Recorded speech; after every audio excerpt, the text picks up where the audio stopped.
Hello दोस्तों, आप सभी कैसे हैं। उम्मीद करता हूं आप सभी बहुत ही अच्छे होंगे।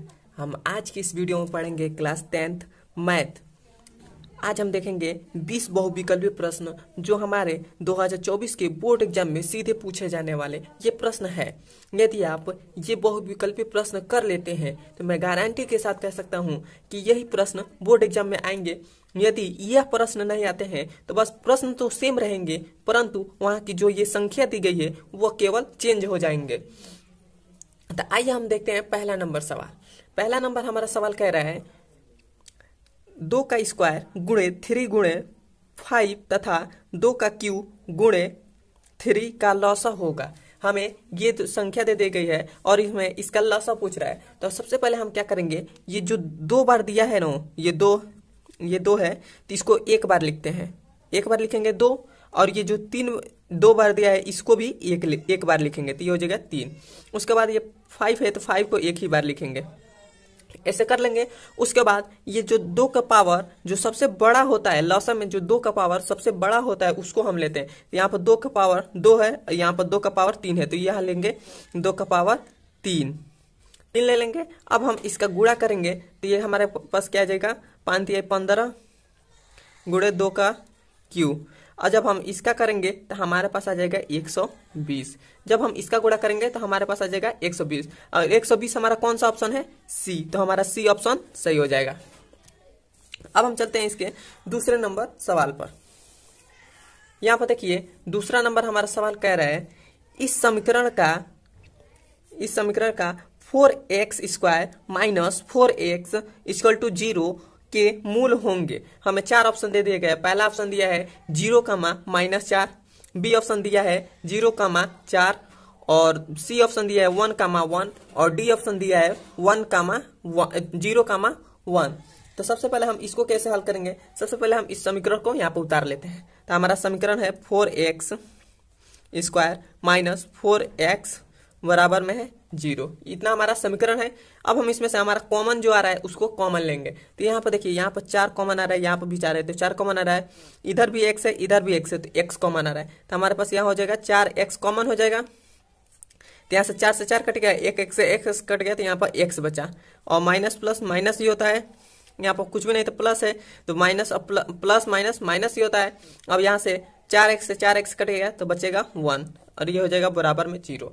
अब हम यहाँ से क्या करेंगे, इन दोनों के बराबर में 0 लाएंगे तो ये हमारा हो जाएगा 4x बराबर में हो जाएगा 0 और इधर भी हमारा हो जाएगा x माइनस 1 बराबर में हो जाएगा 0। अब हम इस 4 को जब इधर लाएंगे तो ये हो जाएगा x बराबर हो जाएगा 0/4 इतना हो जाएगा। और ये हमारा हो जाएगा x बराबर हो जाएगा प्लस का 1 हो जाएगा। जब ये माइनस का 1 है, जब बराबर के इधर आएगा तो प्लस का 1 हो जाएगा तो ये हमारा हो गया प्लस का 1। अब जब हम इसमें से इसको हम करेंगे तो ये हमारा x बराबर हो जाएगा 0। 4 में से इसमें भाग देंगे तो हमारा x बराबर 0 आ जाएगा। तो हमारे पास दो बिंदु क्या आ गए, एक आ गया 0,1। 0,1 हमारा कौन सा ऑप्शन सही है, डी ऑप्शन। तो डी ऑप्शन हमारा सही हो जाएगा। तीसरा नंबर हमारा देखिए सवाल कह रहा है वर्ग अंतराल 15 और 30 का वर्ग चिन्ह होगा। हमें 4 ऑप्शन दिया है। पहला ऑप्शन है 25, दूसरा ऑप्शन है 30, तीसरा ऑप्शन है 22.5 और चौथा ऑप्शन है 77.5। तो हमें वर्ग अंतराल दे दिए गए और हमसे कह रहा है वर्ग चिन्ह ज्ञात कीजिए। तो हमारे एक वर्ग चिन्ह का सूत्र होता है, यहाँ पे लिखे हैं वर्ग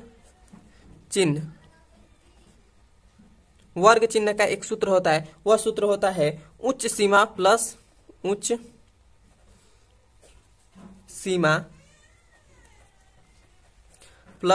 निम्न सीमा।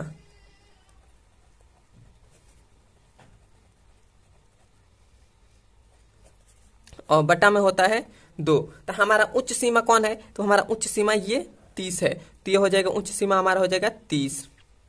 और निम्न सीमा हमारा क्या है, तो निम्न सीमा हमारा 15 है तो ये हो जाएगा प्लस का 15। इतना हो गया। और बटा में हमारा 2 है तो ये हो जाएगा 2। इतना हो जाएगा। अब हम यहाँ से क्या करेंगे, अब हम इन दोनों को जोड़ेंगे। तो हम जब इन दोनों को जोड़ेंगे तो 30 और 15 हो जाएगा, हमारे पास हो जाएगा 45। तो ये हो जाएगा 45 और बटा में 2। जब हम 2 से 45 में भाग देंगे तो हमारे पास आ जाएगा 22.5। यही हमारा आंसर हो जाएगा। 22.5 हमारा 5 कौन सा ऑप्शन है सही है? तीसरा ऑप्शन। तो ये हो जाएगा हमारा तीसरा ऑप्शन सही। अब हम चलते हैं इसके चौथे नंबर सवाल पर। यहाँ पर देखिए चौथा नंबर बहुत ही सवाल आसान है। चौथा नंबर हमारा सवाल कर रहा है 2, 4, 7, 3, 7, 3, 3, 7, 7, 2 इसका बहुलक होगा। हमें ये जो संख्या दे गया है इसका हमें बहुलक पूछ रहा है, बहुलक। तो बहुलक क्या होता है? तो हम इसमें देखेंगे जो सबसे अधिक बार संख्या आई होगी वही हमारा बहुलक होगा। तो यहाँ पर देखिए हमारा 2 कितने बार है? यहाँ पर लिख रहे हैं 2। तो 2 कितनी बार है? 1 और 1 2। तो 2 हमारी कितने बार है? 2 बार है। उसके बाद है हमारा 4। तो 4 कितनी बार हमारा है? 1 बार। एक ही बार 4 है तो हमारा हो जाएगा 1 बार। उसके बाद देखिए 7 कितनी बार है? तो ये हो जाएगा 7। तो 7 कितनी बार है? 1 बार, 2 बार, 3 बार, 4 बार। तो 4 बार हमारा 7 हो जाएगा। उसके बाद 3 है तो 3 हमारे कितने बार है? 1 बार, 2 बार, 3 बार। ये हो जाएगा 3 हमारी कितनी बार हो गया? 3 बार। और हमें इसमें देखिए इसमें सबसे अधिक कौन आया है? तो हमारा सबसे अधिक 7 आया है। 7 आया है तो हमारा आंसर क्या हो जाएगा? 7 हो जाएगा। यहाँ पर हमने ऑप्शन देना भूल गए हैं, यहाँ पर हम ऑप्शन लिख देते हैं। पहला हमारा ऑप्शन था, ए ऑप्शन था 2, बी ऑप्शन था 3 और सी ऑप्शन था 4 और डी ऑप्शन था 7। ये ऑप्शन था। तो हमारा कौन सा ऑप्शन सही होगा? डी ऑप्शन सही होगा। तो डी ऑप्शन हमारा सही हो जाएगा। बहुलक हम कैसे ज्ञात करते हैं? यदि हमारे संख्या दे दी गई और बहुलक है इसकी बहुलक होंगी तो हम सबसे पहले देखते हैं कौन ज्यादा बार संख्या आई है। तो जो ज्यादा बार संख्या आई होती है उसी को हम लिख देते हैं, वही हमारा बहुलक होता है। तो हमारे सबसे अधिक बार संख्या कौन सी है? 7 आई है। 7 4 बार आई है तो हमारा संख्या क्या हो जाएगा? आंसर क्या हो जाएगा? 7। यही हमारा आंसर हो जाएगा। 5वां नंबर हमारा सवाल कर रहा है एक बेलन का आधार का क्षेत्रफल 16 पाई वर्ग सेमी है तो उसके आधार का व्यास होगा। हमें ऑप्शन पहला दे दिया है 2 सेमी, दूसरा ऑप्शन दिया है 3 सेमी, चौथा ऑप्शन दिया है 8, तीसरा ऑप्शन दिया है 8 सेमी, चौथा ऑप्शन दिया है 6 सेमी। और हमें बेलन का आधार का क्षेत्रफल दे दिए गए 16 पाई वर्ग सेमी। तो हम यहाँ पे लिखेंगे, सबसे पहले हम बेलन के आधार का क्षेत्रफल लिखेंगे। यहाँ पर हम तो लिखेंगे बेलन का आधार का क्षेत्रफल। तो बेलन का आधार का क्षेत्रफल हमें कितना दे दिए गए हैं? 16 पाई। 16 पाई दे दिए गए हैं। यह हमारा बेलन है। यहाँ पर बेलन भी बना दे रहे हैं। यह हमारा बेलन है। जो इसका जो क्षेत्रफल दे दिया गया, आधार का जो क्षेत्रफल दे दिया गया है वो 16 पाई दे दिए गए हैं। 16 पाई दे दिया गया तो वही हमारा बेलन का आधार का क्षेत्रफल कितना हो जाएगा? 16 पाई। अब हमारा बेलन का आधार का क्षेत्रफल क्या होता है? वो होता है पाई r स्क्वायर, इतना होता है। और ये हो जाएगा 16 पाई। यहाँ देखिए पाई से पाई कट गया और यहाँ पर हो गया r स्क्वायर बराबर में हो जाएगा 16। अब हम इस स्क्वायर को इधर भेजेंगे तो हमारे पास हो जाएगा r बराबर हो जाएगा √16। और जब हम इस अंडर रूट से 16 को निकालेंगे तो हमारे पास आ जाएगा r बराबर 4। तो हमारे पास इसकी त्रिज्या मालूम हो गई। त्रिज्या हमारी इतना से 4 सेमी है, 4 सेमी। और हमें इसमें आधार का व्यास कह रहा है, तो व्यास कह रहा है तो इसमें हम 2 से गुणा कर देंगे तो हमारे पास व्यास आ जाएगा d बराबर हो जाएगा, वो होता है 2 गुणे r। तो हमारे पास 2 है, r का मान कितना है? 4। तो ये हो जाएगा 4। तो ये हो जाएगा 4 दूना 8। तो 8 आ गया। तो हमारा कौन सा ऑप्शन सही होगा? सी ऑप्शन सही होगा। तो सी ऑप्शन हमारा सही हो जाएगा। 9 नंबर सवाल है एक घड़ी के मिनट की सुई 8 सेमी लंबी है तो 5 मिनट में मिनट की सुई द्वारा बनाए गए त्रिज्याखंड का क्षेत्रफल ज्ञात कीजिए। हमसे कह रहा है इसमें एक घड़ी है, उसकी जो मिनट की सुई है वो 8 सेमी लंबी है। तो कह रहा है 5 मिनट में मिनट की सुई द्वारा बनाए गए त्रिज्याखंड का क्षेत्रफल ज्ञात कीजिए। तो हमें एक घड़ी यहाँ पर बना दे रहे हैं। यहाँ पर यह हमारा घड़ी है और इससे कह रहा है कि जो मिनट की सुई है ये हमारी मिनट की सुई है। मिनट की सुई है वह कितनी सेमी लंबी है? 8 सेमी लंबी है। तो हमें 5 मिनट में मिनट की सुई द्वारा बनाए गए त्रिज्याखंड का क्षेत्रफल ज्ञात किए। तो मान लीजिए हमारा जो मिनट की सुई है वो यहाँ पर है और 5 मिनट में वो यहाँ पर आ जाती है। 5 मिनट में यहाँ पर आ जाती है। ये राइट बात है कि 1 मिनट में यहाँ पर थी, पहले यहाँ पर थी, 5 मिनट बाद यहाँ पर आ गई, यहाँ पर आ गई। तो जो इसका कोण बन रहा है, ये कोण हमें मालूम हो जाए तो हमें त्रिज्या खंड का क्षेत्रफल ज्ञात कर सकते हैं। तो हम जानते हैं 1 मिनट में हमारा 6 डिग्री कोण बनता है। तो सबसे पहले हम यहाँ पर लिखेंगे, यहाँ पर डिग्री का सबसे पहले मान निकालेंगे कोण। तो कोण हमारा कितना मिनट में, 5 मिनट में, 5 मिनट में हो जाएगा गुणे, और 1 मिनट में हमारा कितने डिग्री कोण बनता है, 6 डिग्री। तो यहाँ पर हो जाएगा 6 डिग्री, इतना हो गया। तो ये हो जाएगा 5 छक्के 30, तो यह हो जाएगा हमारा कोण कितना आ गया, 30 डिग्री। तो हमारे इसका कोण का मान हमारे पास आ गया 30 डिग्री, कोण का मान निकल गया। अब हम यहाँ से क्या करेंगे, हम त्रिज्या खंड का क्षेत्रफल लगाकर हम इसे हल करेंगे। तो हमारे पास त्रिज्या खंड का क्षेत्रफल क्या होता है, त्रिज्या खंड का क्षेत्रफल क्या होता है, थीटा बटा 360 गुणे पाई आर स्क्वायर, इतना होता है। थीटा का मान हमारा कितना है, तो 30 डिग्री, और बटा में हमारा है 360, गुणे में है पाई। तो हम पाई का मान, हम पाई नहीं रखते हैं क्योंकि इसमें पाई है, तो ये हो जाएगा हमारा पाई आर स्क्वायर, इतना हो जाएगा। अब यहां से देखिए, 1 0 से 1 0 कट गया, 3 एकने 3 और 3 एकने 3 और 3 दूना 6।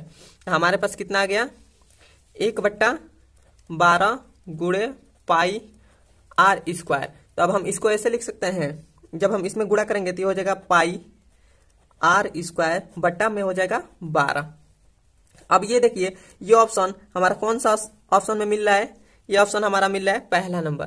तो पहला हमारा ऑप्शन सही हो जाएगा। अब हम इसके 7वें नंबर सवाल पर देखते हैं। 7वां नंबर हमारा सवाल कह रहा है कि 1 माइनस 10 स्क्वायर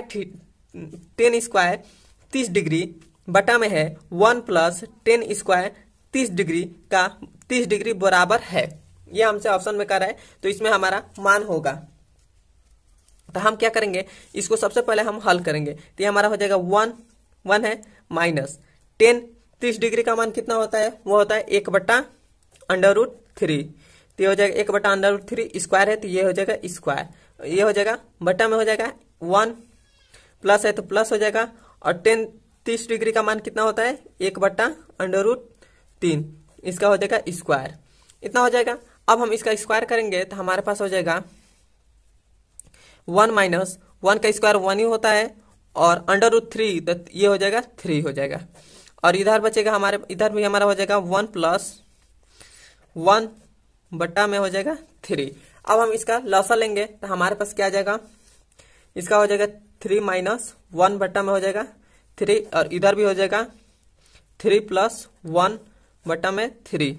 अब यहां से देखिए हमारा ये 3 से 3 कट गया, तो ऊपर क्या बचा, ये 3 में से जब 1 घटाएंगे तो 2 बचेगा, और ये 3 में 1 जोड़ेंगे तो हमारे पास हो जाएगा 4। ये 2 कहने 2, 2 दूना 4, तो हमारे पास कितना आ गया, 1/2, 1/2 आ गया।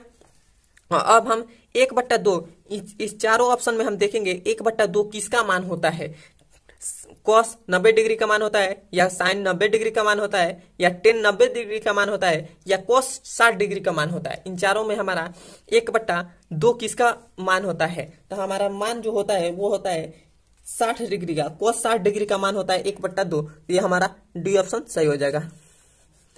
8वां नंबर हमारा सवाल है, कह रहा है बिंदु 6,8 की x अक्ष से दूरी है।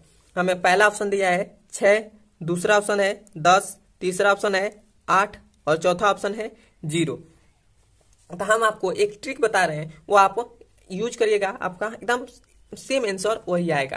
तो जब भी आपसे कहे कि x अक्ष से दूरी, तो x अक्ष से दूरी जब कहेगा तो हम y अक्ष का, जो हमारा y अक्ष होगा, इसमें जो y अक्ष दिया गया होगा वो हमारा आंसर हो जाएगा। तो हमारा y अक्ष आंसर हो जाए, ये हमारा 8 आंसर हो जाएगा। यदि कह दे यहीं पर x नहीं दे, यहाँ पर x नहीं दे, यहाँ पर y अक्ष दे दे, तो हमारा y अक्ष दे देगा, तो ये हमारा y अक्ष होता है, ये x अक्ष होता है, तो हमारा x अक्ष सही होगा, तो हमारा x अक्ष हो जाएगा 6। यदि यहीं पर x दे दे तो हमारा 8 आंसर होगा, यदि y दे दे तो हमारा 6 आंसर होगा। अब हमारा देखिए 9वां नंबर सवाल। 9वां नंबर सवाल कह रहा है, यदि x tan 45 डिग्री बराबर sec 60 डिग्री गुणे cos 60 डिग्री तो x का मान होगा। हमें इसमें ये x का मान हमें बताना है। तो हम क्या करेंगे, यहाँ पर सबसे पहले हमारा यहाँ पर जो दिया है उसको लिख लेते हैं। तो हमारा दिया है x tan 45 डिग्री बराबर में है sec 60 डिग्री गुणे में है cos 60 डिग्री। अब हमारा tan 45 का मान कितना होता है, 1 होता है। तो ये हमारा हो जाएगा x गुणे 1 हो जाएगा। और हमारा sec 60 का मान कितना होता है, 2 होता है, 2 हो जाएगा। और cos 60 का मान कितना होता है, वो होता है 1/2। तो यहाँ से देखिए 2 से 2 कट गया और इधर बचेगा x बराबर हो जाएगा 1। तो हमारा x का मान कितना आ गया, 1। तो इसमें कौन सा ऑप्शन सही होगा, हमारा ए ऑप्शन सही होगा। ए ऑप्शन हमारा सही हो जाएगा। अब हमारा देखिए 10वां नंबर सवाल है। 10वां नंबर सवाल कह रहा है चित्र में, यहाँ पर हमने चित्र नहीं बनाया है, अभी आपको बनाकर दिखा देते हैं। चित्र में DE समांतर है BC और AD का मान हमें दे दिया है 3 सेमी और BD का मान दे दिए गए 6 सेमी और AE का मान दे दिए गए 4 सेमी हो तो AC का मान ज्ञात कीजिए। हमसे एक त्रिभुज दे दिया गया है। यहाँ पर हमने नहीं बनाया था चित्र, अभी बना दे रहे हैं। ऐसे ही चित्र बनाया था।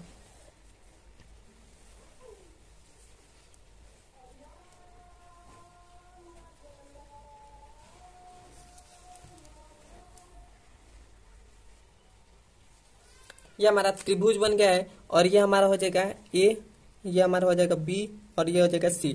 और हमसे इस क्वेश्चन में कहा है कि DE, ये हमारा हो जाएगा D और ये हो जाएगा E।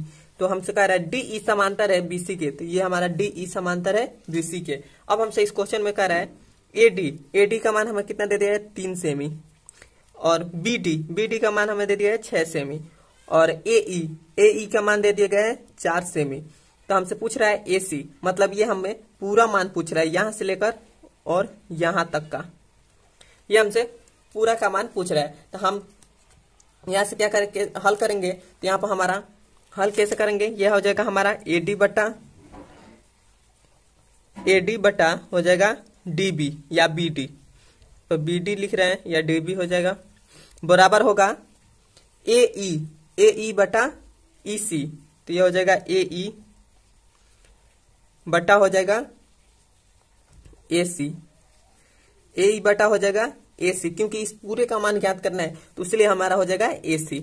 इतना हो जाएगा। अब हमारा AD का मान कितना दे दिया गया है, AD का मान हमारा है 3 सेमी, तो हो जाएगा 3 और DB का मान है हमारा 6 सेमी और बराबर में हो जाएगा AE का मान हमारे पास है 4 और AC का मान हमारे पास ज्ञात करना है, तो ये हो जाएगा AC। इतना हो गया। अब यहां से देखिए 3 एक 3 और 3 दूना 6, इतना हो गया। अब हमारा इधर बचा है 1/2 और इधर बचा है 4/AC, इतना हो गया। अब हम यहाँ से क्या करेंगे, ये हमारा गुणा इधर भाग में इधर जाएगा तो गुणा में हो जाएगा और सबसे पहले हम इसको क्रॉस गुणा कर लेते हैं। तो जब हम क्रॉस गुणा करेंगे तो हमारे पास क्या हो जाएगा, इसका करेंगे तो ये हो जाएगा AC बटा हो जाएगा और इसका करेंगे तो ये हो जाएगा 4 दूना 8, ये 8 आ गया। तो AC का मान हमारे पास कितना आ गया, 8 और हमारे पास जो AE का मान दे दिए गए वो 4 सेमी है और ये प्लस में हो जाएगा और AD का पूरा इस इतना का मान हमारा, यहाँ पर मैंने एक चीज गलत कर दिया। यहाँ पर AD के जगह पर यहाँ पर इस EC रहना चाहिए, EC, क्योंकि हमें EC पहले ज्ञात होगा तभी तो हमारा होगा। EC हो जाएगा, उसके बाद ये हमारा EC हो जाएगा, तो ये हो जाएगा EC हमारा हो जाएगा यहां से लेकर यहां तक हो जाएगा हमारा 8 सेमी ज्ञात हो गया और ये हमारा दे दिया गया 4 सेमी। तो इन दोनों को जोड़ देंगे तो ये हो जाएगा हमारे पास हो जाएगा 12 सेमी। 12 सेमी हमारा कौन सा ऑप्शन सही है, ए ऑप्शन सही है, तो हमारा ए ऑप्शन सही हो जाएगा। अब हम चलते हैं इसके 11वें नंबर सवाल पर। 11वां नंबर हमारा सवाल कह रहा है शीर्षों 0,8 और 0,0 तथा 15,0 वाले त्रिभुज का परिमाप होगा या परिमाप है। हमें इसमें ये 3 बिंदु दे दिए गए हैं और इसका हमें एक त्रिभुज का 3 बिंदु दे दिए गए, उसका परिमाप पूछ रहा है। तो हमारे पास ये एक त्रिभुज बना लेते हैं।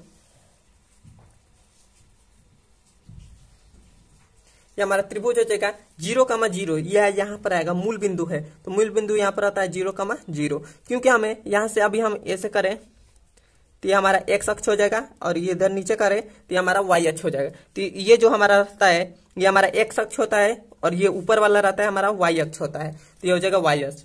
अब यहाँ पर देखिए 0,8, तो ये हमारा 0, होता है, और 8 y अक्ष पर होता है, तो 0,8 हो जाएगा हमारा, ये हो जाएगा, तो 0,8 हमारा हो जाएगा।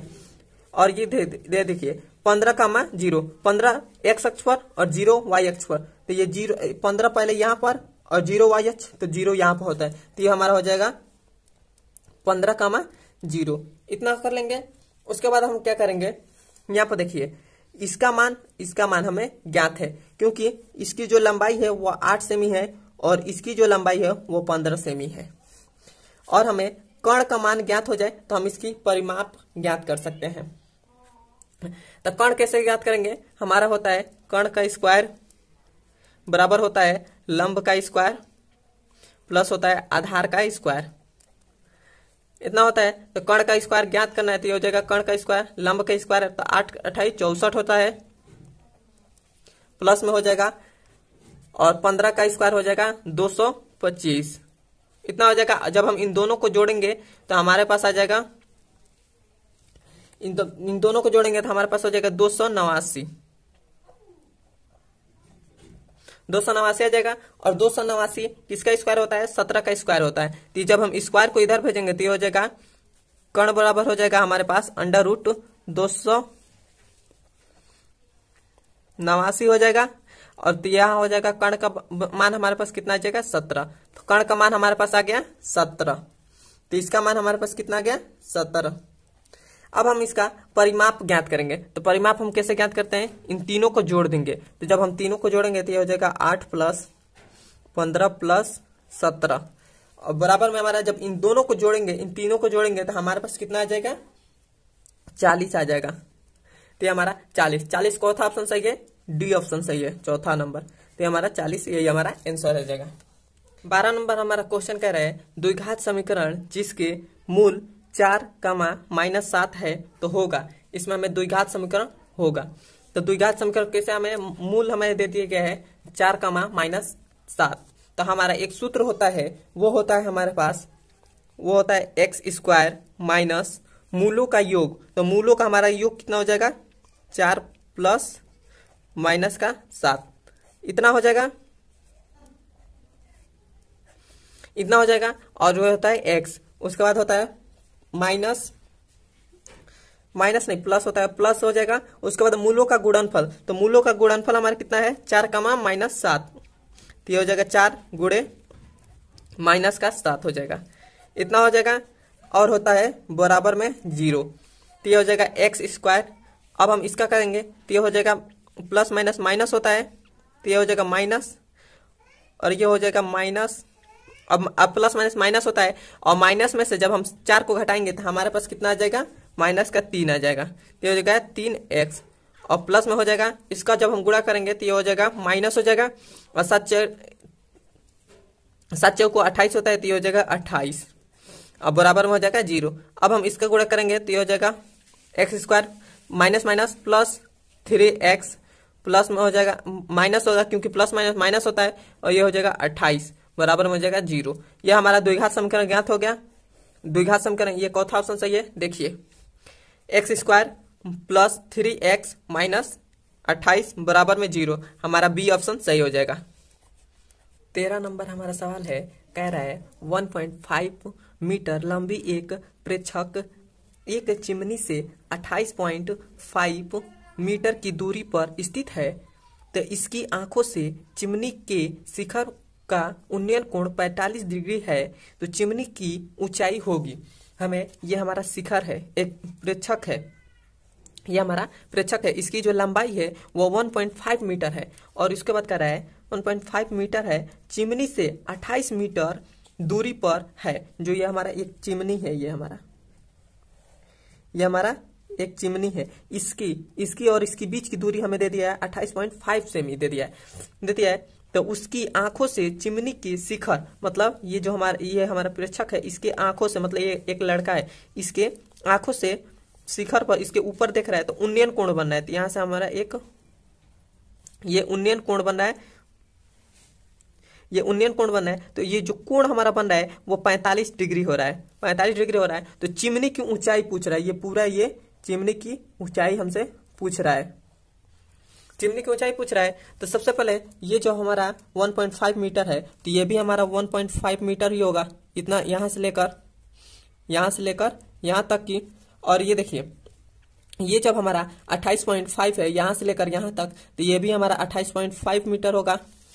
और जब ये हमारा 28.5 मीटर है तो 45 डिग्री होता है, तो ये जितना कोण होता है, ये जितना भुजा उतना ही भुजा ये भी होता है। जब 45 डिग्री होगा तो ये जितना कोण होगा उतना ही कोण ये भी होगा, थीटा का सामने वाला भी उतना ही होता है। तो ये भी हमारा हो जाएगा 28.5। तो हमसे ये इसकी लंबाई पूछ रहा है, तो इसकी लंबाई हमसे पूछ रहा है। तो ये हमारा इतना दे दिया गया है 28.5 और इतना दे दिया गया है 1.5। तो इन दोनों को जोड़ेंगे तो हमारे पास आ जाएगा 30 मीटर। 30 मीटर आ जाएगा। तो 30 हमारा कौन सा ऑप्शन सही होगा? बी ऑप्शन सही होगा। तो बी हमारा ऑप्शन सही हो जाएगा। अब देखिए, अब 14वां नंबर सवाल है, कह रहा है एक बेलन और शंकु की ऊंचाई तथा त्रिज्या बराबर है तो उसके आयतनों का अनुपात होगा। यहाँ पर देखिए हम यहाँ पर एक बेलन बना दे रहे हैं,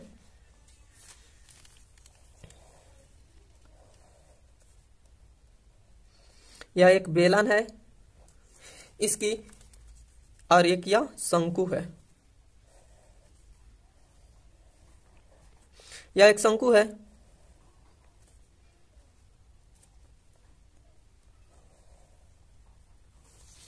यह बेलन है, यह एक शंकु है। और हमसे कह रहा है कि दोनों की ऊंचाई की त्रिज्या बराबर है, जो इसकी त्रिज्या और इसकी त्रिज्या, दोनों की ऊंचाई की त्रिज्या बराबर है। तो हमसे इसके अनुपात पूछ रहा है। तो अनुपात पूछ रहा है तो हम यहां से क्या करेंगे, सबसे पहले हम बेलन का आयतन लिखेंगे। तो यहां पे लिखेंगे बेलन का आयतन, बेलन का आयतन बटा हो जाएगा शंकु का आयतन। तो यहां पे लिखेंगे शंकु का आयतन। तो बेलन का आयतन क्या होता है? वो होता है पाई r² h बटा होता है, और ये शंकु का आयतन होता है 1/3 पाई r² h, इतना होता है। तो अब हम यहाँ से क्या करेंगे, ये देखिए पाई r² h, यहाँ पर भी पाई r² h, तो ये से यह कट गया, तो इधर बचा 1/1/3, इतना बच गया। अब हम इसको पूरा करेंगे तो ये हमारे पास आ जाएगा 3/1। तो यह अनुपात कितना आ गया? 3:1। 3:1 आ गया। ये कौन-सा ऑप्शन सही है? 3:1, बी ऑप्शन सही है। तो बी ऑप्शन हमारा सही हो जाएगा। 15 नंबर हमारा सवाल कह रहा है 1 से 20 तक की संख्या में 3 के गुणज होने की प्रायिकता होगी। हमसे इस क्वेश्चन में कह रहा है 1 से लेकर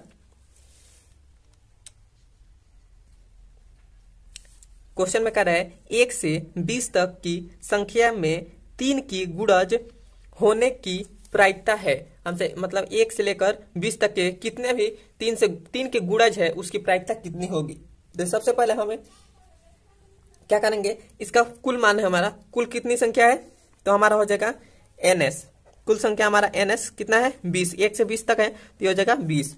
उसके बाद है हमारा ई कितना है, ई कितना है 3 के गुणज कर रहा है, मतलब घटना कितनी की हो रहा है 3 की। तो 3 3 दूना 6, 3 त्रिका 9, 3 चौको 12, 3 5 15, 3 छक्के 18, 3 7 21। तो हमारी जी कितनी घटना हो रही है, वो हो रही है 6 घटना हो रही है। अब हम यहाँ से क्या करेंगे, जो हमारा होता है एक पीई बराबर होता है वो हो जाएगा, ये कितनी घटना है 6, तो 6 हो जाएगा, और टोटल कितनी संख्या है 20, तो ये हो जाएगा 20। अब हम जब इसको कटाएंगे यहाँ यही पर हमारा आंसर आ गया। देखिए यही क्वेश्चन में हमें इतना पर ही हमें आंसर दे दिए गए। देखिए 6/20, 6/20 हमारा डी ऑप्शन सही हो जाएगा। या आप इसको कटा भी सकते हैं या इस इतना भी छोड़ सकते हैं। आइए हम 16 नंबर देखते हैं सवाल। 16 नंबर हमारा सवाल कह रहा है समांतर श्रेणी 3, 1, -3 ... का अगला पद होगा। यहाँ पर देखिए सबसे पहले 3 है, उसमें से 2 घटाया गया है तो उसमें घटते क्रम में है कि नहीं, 3 1 -1 फिर से -3, यहाँ पर घटते क्रम में है नहीं, तो यहाँ से अगला जो संख्या होगी यहाँ पर देखिए, यहाँ पर -1 है, -1 है। अब हम इसमें से माइनस जब 2 जोड़ेंगे तो हमारे पास कितना आ जाएगा, -3 आ जाएगा, -3 आ जाएगा। तो अब यहाँ पर हमारा माइनस जब 3 है, -3, तो इसमें माइनस हम 2 जोड़ेंगे, -2 जोड़ेंगे तो हमारे -2 जोड़ेंगे तो हमारे पास कितना आ जाएगा, -5 आ जाएगा। तो हमारा अगला पद क्या आ जाएगा, -5, तो हमारा बी ऑप्शन सही हो जाएगा। अब देखिए 17 नंबर सवाल। 17 नंबर हमारा सवाल कह रहा है, एक वृत्त की त्रिज्या 5 सेमी है, तब वृत्त पर समांतर स्पर्श रेखा की बीच की दूरी क्या होगी। एक हमारे पास वृत्त है, यहाँ पर हम वृत्त बना दे रहे हैं, यह हमारा वृत्त है और इसकी जो त्रिज्या है, ये त्रिज्या वो 5 सेमी है और वृत्त से समांतर स्पर्श रेखा की बीच की दूरी, मतलब ये हमारा एक स्पर्श रेखा है, वृत्त से ये स्पर्श रेखा है, इधर भी हमारा एक स्पर्श रेखा है, यहाँ पर सटा हुआ ना चाहिए, ये लाइन है, ये नहीं है, ये हमारा स्पर्श रेखा है। तो इसकी और इसकी दूरी पूछ रहा है, तो हमें इसकी आधी दूरी मालूम है 5, तो आधा दूरी भी फिर से 5 ही होगी, तो 5 5 हो जाएगी। तो ये भी हमारे, जब ये 5 है तो ये भी हमारा 5 हो जाएगा, तो ये भी 5 हो जाएगा, तो 5 5 हो जाएगा 10, तो 10 सेमी। कौन सा ऑप्शन सही होगा, डी ऑप्शन, सी ऑप्शन सही हो जाएगा, सी ऑप्शन सही हो जाएगा। अब देखिए 18 नंबर सवाल कह रहा है, एक वृत्त की एक जीवा की लंबाई उसकी त्रिज्या के बराबर है, तो इस जीवा द्वारा केंद्र पर अतिरिक्त कोण होगा। एक हमसे कह रहा है, एक वृत्त है, उसकी जीवा की लंबाई उसकी त्रिज्या की लंबाई के बराबर है। यहाँ पर सबसे पहले आपको बता दे रहे हैं चित्र बनाकर, ये देखिए, एक ये वृत्त है, ये वृत्त है और इसकी एक जीवा है, ये जीवा है, एक जीवा है और जीवा की लंबाई, त्रिज्या की लंबाई, ये त्रिज्या है, जो जितनी इसकी लंबाई है उतनी इसकी भी लंबाई है, उतनी इसकी भी लंबाई है, तो त्रिज्या की बराबर है। उसके बाद कह रहा है, इस जीवा द्वारा केंद्र पर अतिरिक्त कोण होगा, जो हमारा ये कोण होगा, ये कितना का कोण होगा। तो हम जानते हैं जब तीनों भुजा बराबर हो तो वह कौन सी त्रिभुज होती है, समद्विबाहु त्रिभुज, और जब समद्विबाहु त्रिभुज होती है तो उसका कोण कितना का मान होता है, 60 डिग्री का होता है। तो हमारा ऑप्शन कितना, कौन सा सही होगा, सी ऑप्शन सही हो जाएगा, सी ऑप्शन हमारा सही हो जाएगा। अब देखिए ये हमारा सी ऑप्शन सही है। अब 19 नंबर सवाल कह रहा है, यहाँ पर देखिए 19 नंबर सवाल कह रहा है, समांतर श्रेणी 1, 3, 5, 7 ... के पहले 10वें पद का क्या होगा। मतलब हमसे इसके 10वें पद क्या होंगे, तो हमसे 10वां पद पूछ रहा है। तो एक हम आपको ट्रिक बता दे रहे हैं, उसके बाद आपको डिटेल में इसको समझाएंगे। जब भी कह दें, यदि विषम संख्या ये दिया गया हो, जो ये संख्या दी गई है विषम संख्या दी गई हो और कह रहा है कि 10 हो या कुछ, यहाँ पर कोई भी संख्या रख दे, कोई भी संख्या रख के कहे कि इस संख्या का पद क्या होगा, तो आप उसका 10 का स्क्वायर कर देंगे। यहाँ पर हम जब 10 का स्क्वायर करेंगे तो हमारे पास आ जाएगा 100, तो हमारा 100 ऑप्शन नंबर डी सही होगा, डी सही होगा। परंतु आपको मैं डिटेल में समझा दे रहा हूँ, अभी आपको बता दे रहा हूँ। यदि विषम संख्या हो और यहाँ पर कहे इतना पद का योग क्या, इतना पद कौन सा होगा, तो आप जस्ट उसका वर्ग कर देंगे तो उतना पद आ जाएगा। अब हमसे इस क्वेश्चन में देखिए क्या दिया है, हमें ए का मान कितना है, ए का मान हमारा 1 है, तो ये हो जाएगा 1। उसके बाद है डी हमारा क्या हो जाएगा, डी हमारा 3 - 1 हो जाएगा, मतलब 2 हो जाएगा, डी का मान 2 हो जाएगा। अब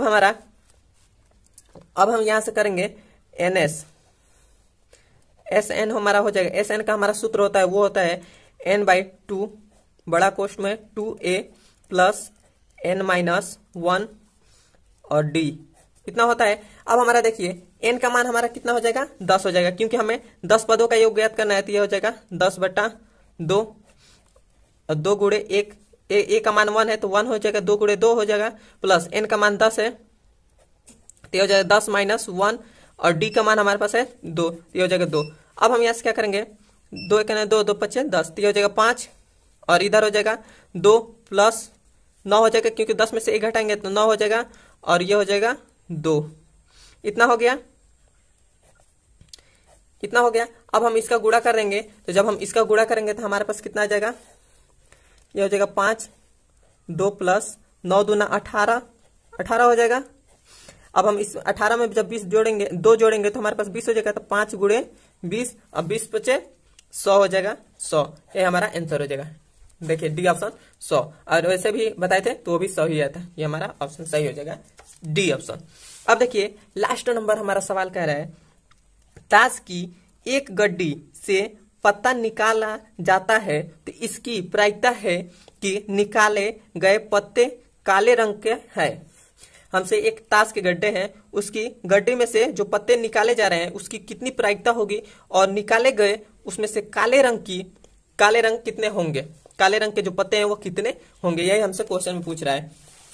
तो सबसे पहले हम यहाँ पर लिखे हैं, हमारा पहला ऑप्शन है 25/26, दूसरा ऑप्शन है 1/26, तीसरा ऑप्शन है 1/2, और डी ऑप्शन है 1/52। तो हमारे जो ताश के गड्ढा होता है वो कितने पत्ते होते हैं, 52 उसमें पत्ते होते हैं, और उसमें से जो 26 पत्ते होते हैं वो काले होते हैं, और 26 पत्ते होते हैं वो लाल होते हैं, लाल होते हैं। तो इसमें से हम